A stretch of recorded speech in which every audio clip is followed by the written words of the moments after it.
One day I was giving a impromptu class to a group of high school students.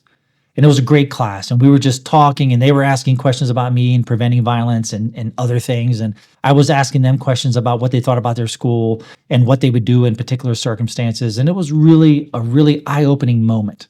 And I loved it. During our conversation, I asked the kids, I said, wait a minute, wait. So if you guys heard something, if you got a text or you saw something on social media, or if you heard something, or if someone else told you, and whatever they told you or you saw that you were concerned that someone's safety may be in jeopardy, that there could be a loss of life, like what would you guys do? And without exception, they all said, oh, well, I would go tell Mr. So-and-so or Mrs. So-and-so. I had no idea who those teachers were. So I said, so wait a minute. So you would go tell Mr. or Mrs. So-and-so, but I don't know who they are. How would you do that? And every student without exception said, well, what I would do is I would just wait until I could go talk to them. And I said, what do you mean? They said, well, I'd sit in class, I'd wait. Like if I was in class, I'd wait. And then as soon as class ended, I would take off and I would go in between class change. I'd go find that, Mr. So-and-so or Mrs. So-and-so, and then I'd tell them what was happening. And I asked everyone in the room, how come you just wouldn't tell the teacher that you're there in the room with right then?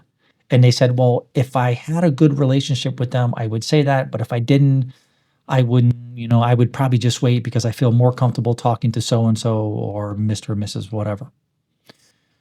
So there's good news and bad news to this. The good news is, in my experience with these young folks, every one of them had someone that they consider to be a trusting adult. That is beautiful. That's wonderful. It's a great testimony to that school district and to those teachers and staff members about how hard they tried to develop relationships.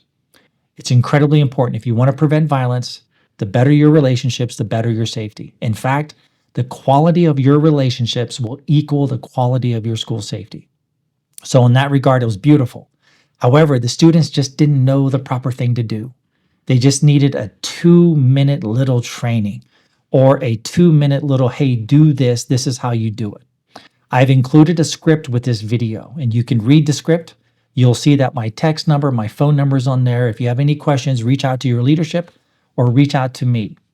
I am just making a personal plea to you. If you can, please take a moment and just educate everyone in your class about what to do if they hear something, see something, or they're told something that is life-threatening. What they do is this.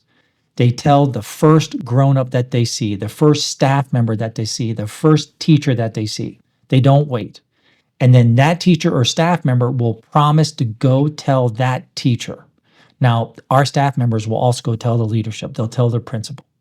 They'll let everyone know what is happening, but that student will also feel confident or should be confident that we're going to let that teacher know, that trusted adult. So if you can, please just take 2 minutes out of your day and do this. If you do this, we will open up lines of communications. We will be able to speed up our process, our response to violence.